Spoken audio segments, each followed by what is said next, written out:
Hi, welcome back.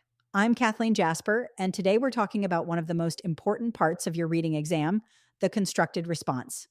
Whether you're taking the STR, Foundations of Reading, or Teaching Reading 5205, the key is not to forget everything you've already learned from the multiple choice section.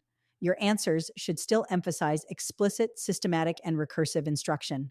And if you're ever stuck, remember this: modeling is your best friend. Modeling phonics, modeling fluency, modeling comprehension, and modeling metacognition are all research based practices that graders love to see. When you get to the constructed response, start by working backward from the task.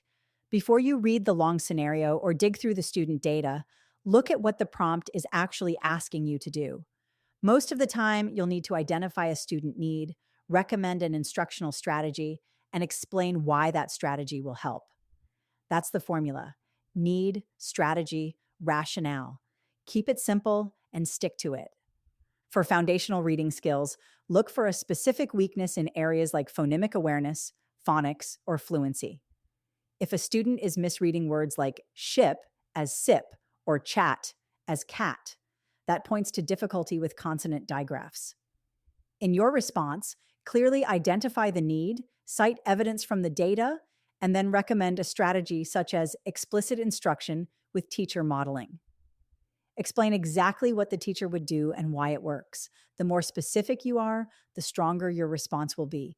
For comprehension questions, think about metacognition. Many comprehension problems happen because students are not actively monitoring their understanding while they read.